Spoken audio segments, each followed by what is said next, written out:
नमस्कार दोस्तों, ocean network में आपका स्वागत है।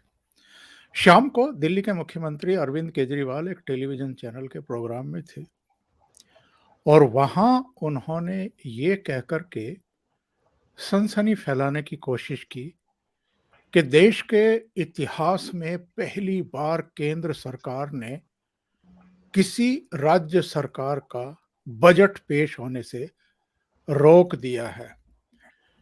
आइए सुनते हैं उन्होंने क्या कहा है। पहली बार भारत के इतिहास में हुआ है, कल सवेरे दिल्ली सरकार का बजट आना है असेंबली के अंदर। केंद्र सरकार ने हमारे बजट पे आज शाम को रोक लगा दी है। कल सुबह बजट नहीं आएगा दिल्ली सरकार का। दिल्ली सरकार के एम्प्लॉयज को कल से तनख्वाह नहीं मिलने वाली, डॉक्टर्स को तनख्वाह नहीं मिलने वाली, टीचर्स को तनख्वाह। ये चल क्या रहा है? गुंडागर्दी चल रही है सीधी सीधी यार। आपने सुना, कल से दिल्ली के डॉक्टर्स को वेतन नहीं मिलेगा और एम्प्लॉयज को वेतन मिलना बंद हो जाएगा। ये चल क्या रहा है? ये तो गुंडागर्दी है सीधे सीधे। यानी केंद्र सरकार को वो गुंडा बता रहे हैं और ये बता रहे हैं कि कल से दिल्ली सरकार के तहत जो काम करने वाले कर्मचारी हैं उनको वेतन नहीं मिलेगा। ये आईआईटी के पढ़े लिखे हैं, ये इनकम टैक्स डिपार्टमेंट में सहायक आयुक्त के पद पर रहे हैं, यानी सरकारी नौकर रहे हैं। और इनको इतनी तो तमीज होनी चाहिए कि किसी भी सरकार का जो बजट पेश होता है वो नेक्स्ट ईयर के लिए होता है और उसका जो फंड है वो 1 अप्रैल से लागू होता है। तो ये अरविंद केजरीवाल कौन सा ज्ञान देने की कोशिश कर रहे हैं, ये सारा कुछ समझने के लिए। और क्या केंद्र सरकार ने वाकई रोक लगा दी है बजट पर या मामला कुछ और है? क्योंकि सूचना ये मिल रही है कि होम मिनिस्ट्री ने इनसे कुछ क्लियरिफिकेशन मांगे हैं कि इंफ्रास्ट्रक्चर के लिए आपने जितना बजट रखा है उससे कहीं ज्यादा बजट तो आपने एडवर्टाइजमेंट के लिए रख दिया है। तो जुड़ते हैं सीधे विजय सरदाना साहब से और उनसे समझने की कोशिश करते हैं कि ये पूरा मामला है क्या। विजय जी नमस्कार, बहुत स्वागत है आपका ओशियन नेटवर्क में।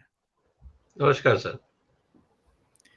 विजय जी, जो कुछ अभी आपने सुना अरविंद केजरीवाल के मुखारविंद से, तो क्या ये सही कारण नहीं बता सकते थे वहां पब्लिक जो बैठी थी या जो प्रसारण हो रहा था देश भर में उस टेलीविजन चैनल का? इन्होंने गलत बयानी क्यों की कि एक दिन पहले केंद्र सरकार ने हमारे बजट पर रोक लगा दी है? ओंकार जी, सबसे पहले आपको और सभी दर्शकों को मेरा प्रणाम। जी बहुत स्वागत। देखिए, कुछ लोगों की आदत होती है कि हर चीज में एक सेंसेशन क्रिएट किया जाए और उस सेंसेशन के पीछे, जिसको कहते हैं स्मोक स्क्रीन, क्रिएट की जाए ताकि लोगों को सच्चाई का सामना या सच्चाई ना पता लग पाए। सर, क्या होगा अगर कल एलजी ऑफिस एक रिटन स्टेटमेंट जारी कर दें कि इस तारीख को हमारे पास प्रपोजल आए, हमने ये इनसे सवालों के जवाब मांगे, ये इन्होंने बजट एलोकेशन किया, हमने इस चीज के इनसे हिसाब मांगा, इन्होंने आज तक नहीं दिया, इसलिए क्योंकि इनका जवाब नहीं आया इसलिए हमने बजट पे स्टे लगा दिया टाइम बिंग। तब इनकी क्या इज्जत रहेगी सर? कहने का मतलब ये है कि बजट जो होता है सर, वो डिपेंड करता है कि आपका रेवेन्यू कितना आया है। जनता के पैसे से, जो टैक्स पेयर का पैसा है, उसको आप कैसे खर्चने वाले हैं, ये जनता का पैसा है। तो ये जवाबदेही तो जनता की तरफ से, चेक्स एंड बैलेंसेस तो हर जगह बनाए जाते हैं। और यही कारण है कि जो दिल्ली सरकार का कानून है उसमें यह साफ लिखा गया है कि अगर इस तरह का कोई भी प्रपोजल है वो एलजी साहब के पास जाएगा, उस पे डिपार्टमेंट कंसर्न चर्चा करेंगे, काउंसिल ऑफ मिनिस्टर्स में जाएगा, एलजी के पास जाएगा, एलजी उन प्रावधानों को देखेंगे। अगर राज्य सरकारें उसका सही जवाब दे देती हैं, खासकर दिल्ली की सरकार, क्योंकि ये हाइब्रिड मॉडल की सरकार है। तो यहां पे अगर एलजी के सवालों का जवाब अगर राज्य सरकार दे देती है तो एलजी उस पे साइन कर देंगे, आप प्रेजेंटेशन अपना बजट का कर सकते थे। अगर कहीं पे मतभेद हैं, जहां पे राज्य सरकार मींस काउंसिल ऑफ मिनिस्टर्स और एलजी में मतभेद हैं, तो ये फिर फाइल राष्ट्रपति महोदय को रेफर की जाएगी थ्रू सेंट्रल गवर्नमेंट, उनकी ओपिनियन के लिए, और फिर जो निर्णय होगा वो बाध्य होगा। अब ये पूरी प्रक्रिया है बजट बनाने की। पहला सवाल ये है कि क्या दिल्ली सरकार की तरफ से जो बजट प्रपोजल्स बनाए गए, क्या उनका पूरा जो as per transaction of business rules हैं उस हिसाब से उसको किया गया? अगर किया गया, एलजी साहब की परमिशन ली गई या नहीं ली गई? और अगर उनके सवालों के जवाब दे दिए गए तो फिर किस आधार पे केंद्र सरकार ने रोका? उन्होंने कोई ना कोई तो जस्टिफिकेशन या रीजन दिया होगा। और अगर ये रीजन नहीं बता रहे हैं और सिर्फ ये कह रहे हैं कि मतलब कि रोक लगा दी है और गुंडागर्दी चल रही है, तो इस असभ्य भाषा की जरूरत नहीं है, क्योंकि पैसा ना तो सीएम साहब का है ना एलजी साहब का है। पैसा देश की जनता का है, टैक्स पेयर का पैसा है। और जितने भी कॉन्स्टिट्यूशनल पोजीशंस हैं, चाहे वो चीफ मिनिस्टर हो, चाहे वो एलजी हो, चाहे केंद्र सरकार हो या राष्ट्रपति महोदय हो, ये सब संविधान के हिसाब से जनता के हित को ध्यान में रखने के लिए बनाए गए। तभी तो हम बोलते हैं we the people, for the people, by the people. जनता द्वारा संविधान बनाया गया है जनता के हितों की रक्षा के लिए। ये सीएम साहब के इंटरेस्ट को प्रोटेक्ट करने के लिए नहीं बनाया गया है। तो ये अगर फंडामेंटल चीजें भी अगर केजरीवाल साहब जनता के सामने रख देते तो मुझे लगता है कि ये जो सेंसेशन क्रिएट करने की जरूरत थी, इसकी जरूरत नहीं थी। जनता आपकी बात को वैसे भी समझ जाती कि देखिए ये हमसे सवाल पूछे गए थे, ये हमने जवाब दे दिए, हम वेट कर रहे हैं, आज तक फाइल शाम तक साइन नहीं हुई है, जैसे ही साइन होगी हम बजट प्रपोज कर देंगे। लेकिन ये कहना कि गुंडागर्दी चल रही है और अगर आपने टाइम पे अगर जवाब नहीं दिया या सेटिस्फैक्टरी जवाब नहीं दिया, और अगर सरकार को लगता है कि ये वेस्टफुल एक्सपेंडिचर है, दिल्ली सरकार मान लीजिए आज चुनाव का माहौल है और आप कहेंगे कि हम जाके दूसरे राज्यों में एडवर्टाइजमेंट करेंगे, और एलजी साहब को यह अधिकार है कि वो कंसर्न सेक्रेटरी से सारे पेपर मंगवाएं। ये कानून में अधिकार है एलजी का कि मान लीजिए इन्होंने कहा होगा कि हम 1000-2000 करोड़ रुपए बजट का एडवर्टाइजमेंट में लगाएंगे, तो सेक्रेटरी साहब को ये पूछा जा सकता है कि आप ये कैलकुलेशन कैसे किया, कितनी जगह ऐड देंगे, कैसे आपने हिसाब किताब किया, कहां कहां आप ऐड करेंगे? क्योंकि दिल्ली की जनता है, अगर आपको हर चौराहे पे भी होर्डिंग लगाने हैं और 12 महीने लगाने हैं तो आप लगाइए ना, इतना खर्चा क्यों करना है आपको? तो कहने का मतलब यह है कि कोई ना कोई तो ऐसा टेक्निकल और फाइनेंशियल रीजन होगा जिसका जवाब केजरीवाल सरकार ने नहीं दिया होगा, और उस जब जवाब नहीं दिया है तो केंद्र सरकार ने कहा होगा हम अप्रूवल नहीं देते हैं, we are waiting for reply, और जिस दिन आप जवाब दे देंगे हम परमिशन दे देंगे। तो अब ये देखना है कि केजरीवाल साहब कानून के हिसाब से जवाब देते हैं या नहीं देते, या कानून तोड़ने के लिए ये चाहें कि पूरा सिस्टम इनका साथ दे।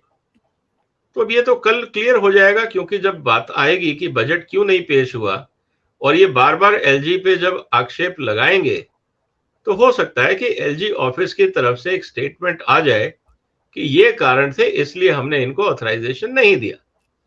हो सकता है कल स्थिति और क्लियर हो जाए। मैं अपने दर्शकों को वो हेडलाइन दिखा देता हूं जो आज तक की साइट पर पड़ी हुई है। केजरीवाल सरकार के कल पेश होने वाले बजट पर फंसा पेंच, होम मिनिस्ट्री ने पूछा विज्ञापन पर ज्यादा खर्च क्यों? विजय जी, जो मैंने इंट्रो में भी कहा था, अपने दर्शकों को जानकारी दी थी, विज्ञापन को लेकर के पहले भी केजरीवाल सरकार सवालों के घेरे में आ चुकी है, उसकी इंक्वायरी हुई है। 160 या 63 करोड़ रुपया इनको वापस जमा करने के लिए भी निर्देश हो चुके हैं, नोटिफिकेशन जारी किया जा चुका है। वो मामला बहुत गंभीर रहा है। ये एलिगेशन इन पर लगाए गए थे कि आपने सरकारी विज्ञापनों की आड़ में अपना यानी पार्टी का प्रचार करने की कोशिश की। दिल्ली के बाहर भी यानी पूरे देश में आप टेलीविजन चैनलों पर दिल्ली के विज्ञापन प्रसारित करते हैं। और हमें ये भी नहीं भूलना चाहिए विजय जी कि ये मीडिया हाउसेस को थोक में पैसे जारी करके उनसे रिटर्न भी लेते हैं। रिटर्न इस मायने में कि इनकी प्रेस कॉन्फ्रेंस हो रही हो, इनका कोई सम्मेलन हो रहा हो, उसका आबाद गति से प्रसारण किया जाए। यानी विज्ञापन तो आप ले लीजिए, लेकिन हमारे हर कार्यक्रम को आपको एज इट इज प्रसारित करना पड़ेगा निर्बाध गति से। देश में कोई दूसरा चीफ मिनिस्टर ऐसा नहीं है जिसको मीडिया हाउसेस में इतना फुटेज मिलता हो जितना अरविंद केजरीवाल को मिलता है। नहीं, ये बात तो सही है ना सर। देखिए, जब केजरीवाल साहब जब 2012 से लेकर 2022 10 साल में अगर आप ये पूछें कि कितना बजट एडवर्टाइजमेंट का दिल्ली सरकार का बढ़ गया है, तो वाजिब है सर। दिल्ली की अगर देखें, ज्योग्राफी तो नहीं बढ़ी, तो ऐसा तो नहीं है कि दिल्ली में का विस्तार हो गया हो तो आपको ज्यादा होर्डिंग लगाने पड़ेंगे, ऐसा तो हुआ नहीं। ऐसा भी नहीं हुआ कि दिल्ली के अंदर कोई नए एडिशनल टीवी चैनल आ गए जिनको आपको फीड करना है। ऐसा भी नहीं हुआ कि कोई ऐसी चीज आ गई हो जो बहुत एक्सपेंसिव हो और आपने कुछ और किया, उस पर एक्स्ट्रा लगा हो।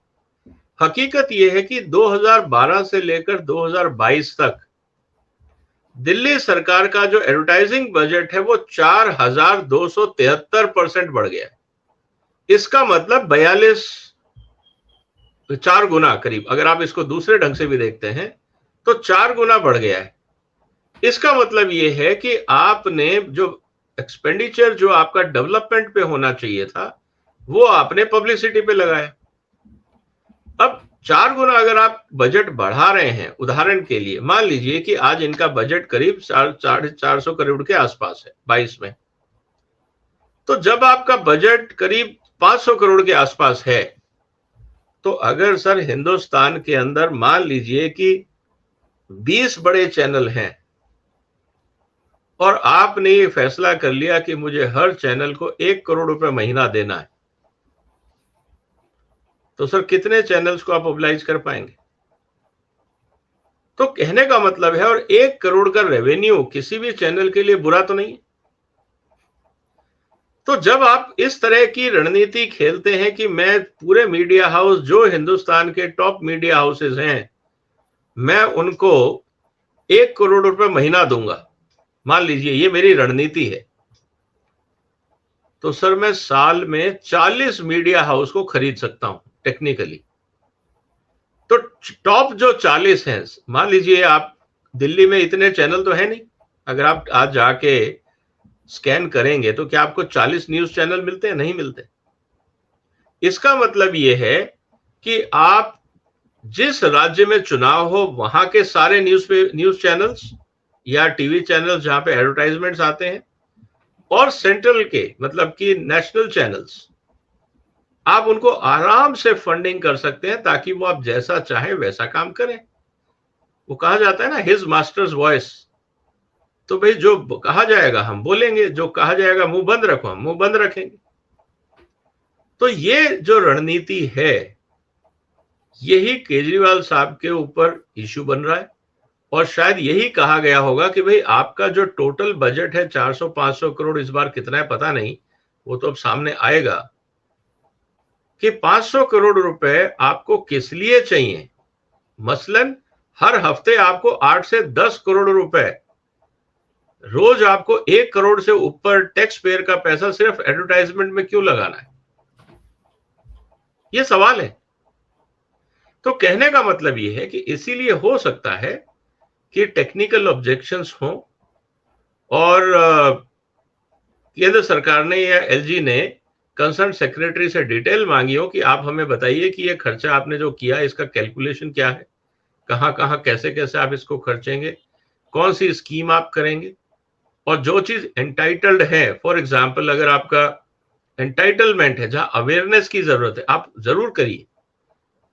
लेकिन जहां एंटाइटलमेंट नहीं है, फॉर एग्जाम्पल कि आपके अंदर आपने कोई मोहल्ला क्लिनिक शुरू किया नया, अब उसको तमिलनाडु में बताने की क्या जरूरत है? वहां के लोग तो आके, तमिलनाडु के लोग तो यहाँ के इलाज कराएंगे नहीं। और मान लीजिए ईस्ट दिल्ली में आपने मोहल्ला क्लिनिक खोली है, तो उसका पूरी दिल्ली में प्रचार की क्या जरूरत है? आप ईस्ट दिल्ली में करिए, क्योंकि पैसा तो जनता का है ना। तो केजरीवाल साहब को शायद ये अभी तक बात समझ में नहीं आई है कि ये जो पैसा है ये जनता का पैसा है, इसका मिसयूज रोकना, इसीलिए तो सिस्टम बनाए जाते हैं। नहीं तो हर मंत्री, हर मुख्यमंत्री जनता के पैसे को फ्री का पैसा ट्रीट करके अगर मिसयूज करेगा तो नुकसान तो समाज और देश का ही होना। तो मुझे लगता है इन पे जब सवाल खड़े किए गए होंगे तो इसलिए ये बौखला रहे। पर पिछले दिनों विधानसभा में खड़े होकर के ये चिल्ला रहे थे कि हम दिल्ली के मालिक हैं और ये एलजी को हमारे सिर पर ला करके बैठा दिया गया। ये एलजी कौन होता है? हमसे फाइलें मंगाने वाला, हमसे सवाल पूछने वाला, हम पे इंक्वायरी बैठाने वाला सीबीआई की। सर सवाल बहुत सिंपल है, एलजी कोई नहीं होता अगर कानून में लिखा हुआ नहीं होता। तो देश की पार्लियामेंट ने एक कानून पास किया, राष्ट्रपति महोदय ने उसको हस्ताक्षर किए, आपका जुरिडिक्शन नहीं है। कानून खराब है या सही, ये आपका अधिकार नहीं है। कल को तो आप बोलेंगे कि साहब मैं लेफ्ट साइड गाड़ी नहीं चलाऊंगा, मैं तो राइट साइड गाड़ी चलाऊंगा। आप कौन होते हैं मुझे बताने वाले लेफ्ट साइड गाड़ी चलाओ? मेरी गाड़ी है, मैं चला रहा हूं, पेट्रोल मेरा, आप कौन होते हैं बताने वाले गाड़ी कैसे चलेगी? तो क्या इस तरह से देश चलेगा? क्या आप जब सत्ता में आए थे तो आपको नहीं पता था कि इस देश में कानून है? कहने का मतलब यह है कि सर इस बात का कोई लॉजिक नहीं है। एक पढ़े लिखे, समझदार, जागरूक नागरिक को भी पता है कि कानून से देश चलता है, मनमर्जी से देश नहीं चलता। और हाँ, ये बात अलग है कि केजरीवाल साहब को अगर लगता है कि कानून में कोई खामियां हैं या उसमें इंटरप्रिटेशन का प्रॉब्लम है तो आप कोर्ट जाइए कि साहब हमारे हिसाब से तो एलजी को कोई अधिकार नहीं है पूछने का। आप तो हर मुद्दे पे कोर्ट गए ना, बजट के मुद्दे पे भी कोर्ट चले जाते कि हमसे ये पूछा जा रहा है कि हम इतना खर्चा क्यों कर रहे हैं, हम इसको क्यों बताएं, तो कोर्ट में मुद्दा उठ जाता। हो सकता है वहां से कोई क्लैरिफिकेशन मिल जाता। तो कहने का मतलब यह है कि ये तथ्य में कोई दम नहीं है कि एलजी कौन होते हैं पूछने वाले।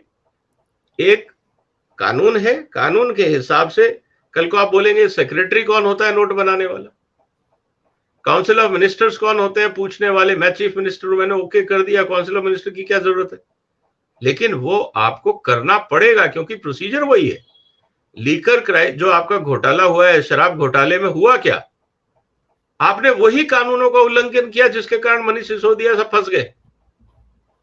आपने डॉक्यूमेंट बनाए नहीं, आपने ग्रुप ऑफ मिनिस्टर्स की मीटिंग बुलाई नहीं, आपने बगैर एजेंडा तय किए आपने सीधी रिपोर्ट दे दी बगैर मीटिंग हुए, और आपने कहा ग्रुप ऑफ मिनिस्टर्स की रिपोर्ट है आप इसको लागू करिए। तो आप सब फंस गए कि मीटिंग की तारीख बता दो, वेन्यू बता दो, कौन कौन था, मिनट्स बता दो, कुछ नहीं है। तो इससे क्या पता लगेगा? इसीलिए तो जेल में है। तो केजरीवाल साहब को भी ये समझना चाहिए कि ये देश कानून से चलता है। जनता ने आपको चुन के भेजा है, आपको मालिक नहीं बनाया है। और जब तक आप अच्छा काम करेंगे जनता आपके साथ है। जिस दिन जनता आपसे दुखी हो जाएगी आपको हटा देगी, जैसे आपके पहले जो मुख्यमंत्री थे उनको हटाया। तो ये परमानेंट चेयर नहीं है, ये म्यूजिकल चेयर है। जब तक आपकी बात जनता को समझ में आएगी जनता आपका साथ देगी। जिस दिन जनता आपको समझ में नहीं आएगी आपकी बातों का, जनता कहेगी थैंक यू वेरी मच, हम किसी नए को मौका देंगे। उसमें दिक्कत क्या है? आप मालिक नहीं है, बस ये बात हमेशा ध्यान रखनी चाहिए। विजय जी, जब से ये आए हैं, जब से दिल्ली की कमान इन्होंने संभाली है, तब से केंद्र के साथ लगातार टकराव की भूमिका में हैं। क्या इन्हें पता नहीं था, इनकी पार्टी को पता नहीं था कि दिल्ली जो है वो केंद्र के अधीन काम करने वाला राज्य है, यहाँ एलजी ही बॉस है ये तो कोर्ट भी कह चुका है, समझा चुका है। इसके बावजूद ये इस तरह की भाषा का प्रयोग क्यों करते हैं? क्या केंद्र पर दबाव बनाना चाहते हैं, एलजी पर दबाव बनाना चाहते हैं कि हम जैसे चाहें, जैसे मनमर्जी हम नियमों को, दूसरी चीज़ों को तोड़ें-मरोड़ें, अपने हिसाब से खर्च करें, गवर्नमेंट चलाएँ, हमें आप करने दो? देखिए, बौखलाहट का कारण ये है कि केजरीवाल साहब ने जो प्रपोजल भेजा होगा, जो मेरा असेसमेंट है, फैक्ट मेरे पास नहीं है, लेकिन जो मुझे लगता है कि तकरार कहाँ शुरू हुई। इन्होंने अपनी तरफ से एक प्रपोजल बनाया और एलजी साहब को भेजा। एलजी साहब ने इनसे कुछ सवाल पूछे होंगे, क्योंकि ये कार्रवाई आज तो शुरू हुई नहीं होगी कि सुबह पेपर भेजा और शाम को एलजी ने कहा कल का बजट है जी, हम आपको परमिशन नहीं दे रहे हैं। ऐसा नहीं हुआ होगा। ये कम से कम 2-3 हफ्ते पहले कार्रवाई शुरू हो गई होगी सरकार और एलजी के बीच में। 10-15 दिन, क्योंकि देखिए बजट प्रपोजल्स हैं, टैक्स प्रपोजल्स होते हैं, कॉन्फिडेंशियलिटी भी रखी जाती है, हर चीज पब्लिक में नहीं आती है। तो जहां तक बात है कि आपने प्रपोजल भेजा होगा एलजी ऑफिस में, एलजी ने उसमें कुछ सवाल पूछे होंगे, क्योंकि उनका अधिकार है एज पर कानून। कंसर्न सेक्रेटरी से उन्होंने कहा होगा ये कागज लेके आइए, बताइए, इसका जस्टिफाई करिए, ये जो कॉस्ट कर रहे हैं आप, इसका एक्सपेंडिचर कैसे करेंगे, कब करेंगे, कहाँ होगा, जो भी पूछा होगा। सेक्रेटरी साहब ने जाके कंसर्न मिनिस्टर को या सीएम साहब को कहा होगा कि ये सवाल पूछे गए, इनका जवाब देना है। हो सकता है कि केजरीवाल साहब ने कहा यार बैठ जाओ जाके आराम से, कोई जरूरत नहीं है जवाब देने की, बजट वाले दिन हम अनाउंस कर देंगे, जो होगा देखा जाएगा। क्योंकि बजट तो रोक नहीं सकते, कभी कभी ओवर कॉन्फिडेंस में आदमी ये भी बोल सकता है कि बजट तो रोक नहीं सकते, तो मैं तो बजट में अनाउंस कर दूंगा, फिर होगा जो देखी जाएगी। इनको शायद ये नहीं पता था कि मना हो जाएगा बजट के एक दिन पहले। और आज स्थिति ये हो गई है कि जो इन्होंने असेसमेंट किया होगा कि भाई आपने सवालों के जवाब नहीं दिए, इसलिए हम आपको परमिशन नहीं दे रहे हैं, या जवाब दे दिए गए, आप इसका प्रपोजल रिवाइज बना के भेजिए, इन्होंने रिवाइज प्रपोजल नहीं भेजा होगा, तो कहीं ना कहीं तो टेक्निकल हिंच होगा। ऐसे कोई भी सरकार डिसीजन ले नहीं सकती लोकतांत्रिक प्रक्रिया में कि अचानक मनमर्जी से एलजी साहब कह दें कि कल ये काम नहीं होगा। ऐसा नहीं हो सकता। कहीं ना कहीं कोई टेक्निकल फ्लॉ होगा जिसके कारण केजरीवाल साहब को यह कहा होगा कि आपको बजट पर पेश करने की परमिशन नहीं है। क्योंकि कल को मान लीजिए ये पार्लियामेंट में अनाउंस या विधानसभा में अनाउंस कर भी देते, बजट पेश भी कर देते, तो फाइनल सिग्नेचर तो एलजी के होने हैं, और एलजी कहते हैं कि ये तो इररिलेवेंट डॉक्यूमेंट है, या ये तो रॉन्ग डॉक्यूमेंट है, या फेक डॉक्यूमेंट है, इसका कंसेंट नहीं लिया गया, मैं इसके ऊपर साइन नहीं करता। ये तो और ही एम्बेरेसिंग सिचुएशन हो जाती है। तो कॉन्स्टिट्यूशनल क्राइसिस था, और फिर उनको नया बजट बनाना पड़ता। तो एक बार में 2 बजट बनाना तो बहुत फजीयत वाली बात है। तो इसीलिए जो टोन और टेनर है केजरीवाल साहब की भाषा का कि क्या गुंडागर्दी चल रही है, ये इनकी बौखलाहट है, क्योंकि इन्होंने उम्मीद नहीं की थी कि ये इनके साथ होगा, और ये भूल गए कि कानून से राज्य चलता है, आपकी मनमर्जी से नहीं चलता। अब मैं एक और सवाल पूछता हूं। अधिकांश राज्य सरकारों के बजट पेश भी हो गए, पारित भी हो गए। केंद्र का भी बजट पेश हो गया, पारित हो गया। दिल्ली सरकार ने इतना लेट ये बजट पेश क्यों किया है? और नंबर 2, क्या वाकई एक बड़ा संकट खड़ा हो जाएगा अगर ये बजट पेश नहीं हुआ, पास नहीं हुआ? और क्या वाकई कल से दिल्ली के कर्मचारियों को वेतन मिलना बंद हो जाएगा? सर देखिए, पहली बात तो ये है कि दिल्ली सरकार ने अभी तक अपना बजट क्यों नहीं तैयार किया, क्योंकि इनके जो फाइनेंस मिनिस्टर हैं वो इस समय जेल में है। तो इसीलिए उन्होंने 1 हफ्ते की छुट्टी ली थी, परमिशन मांगी थी ईडी से कि हमें 1 हफ्ता दे दीजिए, हमें बजट तैयार करना है। तो इसका मतलब जब वो ईडी की हाजिरी में आए थे, वो बजट तैयार करके आए थे, क्योंकि उनको जाना था, पता था उनको कि भाई अब अंदर जाने का टाइम आ रहा है, और 1 हफ्ता बैठ के उन्होंने केजरीवाल साहब के साथ बजट तय कर दिया। बाकी प्रक्रिया चल रही थी, और इस पूरी बात को कम से कम 20 दिन हो गए। तो जैसा मैंने कहा कि 3-4 हफ्ते पहले कम्युनिकेशन शुरू हो गया होगा। तो ये हमारे सामने स्थिति है। तो बजट डिले क्यों हुआ, ये इनके अपने इनएफिशिएंसीज कहें या इनकॉम्पिटेंसी कहें, जो भी कहें, ये इनका कारण।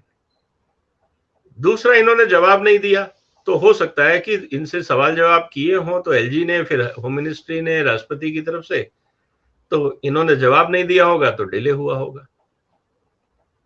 और रही बात कि अगर बजट पास नहीं होता तो क्या होगा, सर अभी टाइम है। हो सकता है कि अगर ये बजट पेश नहीं करते हैं तो एलजी साहब केंद्र सरकार की तरफ से वोट ऑन अकाउंट एक provisional approval for concern department के लिए इश्यू कर सकते हैं और बाद में उसका अनुमोदन विधानसभा से हो जाएगा, क्योंकि पिछले साल का तो बजट आपके पास है ही। उसी आधार पे एज ए कंटिजेंसी फंडिंग लेके स्टेट से या सेंट्रल के एक्सचेकर से, जिसको कंसोलिडेटेड फंड ऑफ इंडिया बोलते हैं, वहां से पैसा लेके लोगों को और जो एसेंशियल सर्विसेज है उनको जारी रखा जा सकता है। और फिर अल्टीमेटली काम तो सर ब्यूरोक्रेसी को करना है। केजरीवाल साहब अगर साइन नहीं भी करेंगे तो क्या फर्क पड़ेगा, केजरीवाल साहब के साइन का तो कोई मतलब ही नहीं। कुल मिला के एक काउंसिल ऑफ मिनिस्टर्स की रिस्पॉन्सिबिलिटी है, और अगर ये साइन नहीं करते हैं तो एलजी साहब कह देंगे देखिए हमने 2 महीने की सैलरी का इंतजाम कर दिया था, हमने इनको बजट पेश करने को बोला, ये बजट पेश नहीं कर रहे हैं, बताइए हम क्या करें। और अगर ज्यादा क्राइसिस होगा और एक्सट्रीम पोजीशन में जाती है तो केंद्र सरकार के पास ये अधिकार है कि अगर किसी स्टेट के अंदर कॉन्स्टिट्यूशनल ब्रेकडाउन होता है तो आप राष्ट्रपति शासन लगा सकते हैं। तो कहीं ऐसा नहीं हो कि ये उस डायरेक्शन में चले जाएं, थोड़ी सी समझदारी से काम ले। क्राइसिस नहीं है, ये इनकी अपनी गलतियों से ये डिले हुआ है, नहीं तो ये काम आसानी से हो सकता था, क्योंकि जो सवाल पूछे गए हैं उनका आपको जवाब देना है, जो मुश्किल नहीं, अगर नीयत साफ है तो। अगर नीयत खराब है और आप जवाब नहीं देना चाहते हैं तो फिर कुछ नहीं कहा जा सकता। कहीं इनके उखड़ने की वजह ये भी तो नहीं है कि 2 मिनिस्टर ऑलरेडी अंदर जा चुके हैं और नई आबकारी नीति के मामले में अब ये भी चर्चा है कि ईडी इनको भी समन करने वाली है पूछताछ के लिए, क्योंकि जो अदालत में ईडी ने कागज दाखिल किए थे उसमें तो अरविंद केजरीवाल और संजय सिंह का नाम भी आ गया है। तो कहीं ऐसा तो नहीं है कि जो शिकंजा कसा जा रहा है वो भी इस तरह उखड़ने की एक बड़ी वजह हो? निश्चित रूप से सर, देखिए ये दिन मुश्किल भरे हैं, मेंटल पीस बहुत मुश्किल है, क्योंकि आज भी जो एक न्यूज आई है कि जो कविता जी का कोई पर्सनल स्टाफ था या उनके साथ जो भी एसोसिएटेड था, उसने ये इकबालिया बयान में कहा है कि शायद केजरीवाल साहब और कविता जी के बीच में कोई अंडरस्टैंडिंग थी, तालमेल की, जहां तक बात है south lobby versus liquor policy को लेके। और कविता जी से पूछताछ चल रही है। अगर उन्होंने इस बात को हाँ या ना में जो भी जवाब दिया तो ऑब्वियसली, अगर उन्होंने कहा हाँ मेरी केजरीवाल साहब से बात हुई थी, तो वो बुला के केजरीवाल साहब को पूछना फर्ज बन जाएगा कि ये जो कह रही है वो सही है या गलत है, या जो उनका पीएस बोल रहा है वो सही है या गलत है, क्योंकि इकबालिया बयान तो अब आ रहे हैं धीरे धीरे सामने। तो जब सामने बयान आएंगे तो आप वन साइडेड स्टोरी तो आप लेके चल नहीं सकते कि भाई एक एक्यूज ने बोला कि साहब मैं उसके साथ इन्वॉल्व था और आपने उसे क्रॉस वेरिफिकेशन नहीं किया, तो बात बनती नहीं है। तो नेचुरल जस्टिस का प्रोसेस ये है कि आपको केजरीवाल साहब को बुलाना ही पड़ेगा। और केजरीवाल साहब अगर ये बोलते हैं कि नहीं मैं जानता ही नहीं कविता जी को, ये कौन है, तो इनके लिए फिर बड़ी राजनीतिक मुसीबत खड़ी हो जाएगी। और अगर ये कहेंगे कि नहीं हाँ मैं जानता हूं और मेरी बात हुई थी, इसका मतलब क्राइम में आप भी शामिल हैं। तो ये दोनों तरफ से स्थितियां मुश्किल होती जा रही हैं धीरे धीरे, जिसे कहते हैं धीरे धीरे आग इनकी तरफ बढ़ रही है, इनको उसकी गर्मी का एहसास होने लग गया है। अब ये झुलसने की स्थिति में आ रहे हैं, जैसे जैसे दिन निकल रहे हैं, ये उसी की बौखलाहट है, जो इनकी भाषा है, जो इनकी बॉडी लैंग्वेज है। बहुत बहुत धन्यवाद विजय जी, महत्वपूर्ण मुद्दे पर अपने विचार रखने के लिए और ओशियन नेटवर्क से जुड़ने के लिए। आखिर में मैं सभी दर्शकों से निवेदन जरूर करूंगा कि विजय सरदाना जी का एक चैनल शुरू हो गया है। बहुत सारे दर्शकों ने उसको सब्सक्राइब कर भी लिया है, विजय सरदाना इनसाइट्स करके। तो सभी जाएं और उसे ज़रूर आप सब्सक्राइब करिए। मैं इसलिए भी रिकमेंड कर रहा हूं क्योंकि मैं खुद भी इनका चैनल देखने लगा हूं, इनकी सामग्री देखने लगा हूं, क्योंकि उस पर इस तरह के वीडियो आ रहे हैं जो आपको अन्यत्र कहीं देखने को नहीं मिलते हैं। ऐसे विषयों पर वो वीडियो बना रहे हैं जो अछूते हैं और पब्लिक के बहुत फायदे के हैं। तो आप इनके चैनल पर जाइए, इनके वीडियो देखिए, और अगर आपको लगता है कि ये चैनल हमें सब्सक्राइब कर ही लेना चाहिए, तो आप ज़रूर करिए। विजय जी, बहुत-बहुत धन्यवाद जुड़ने के लिए। Thank you so much. नमस्कार। नमस्कार सर, वंदे मातरम।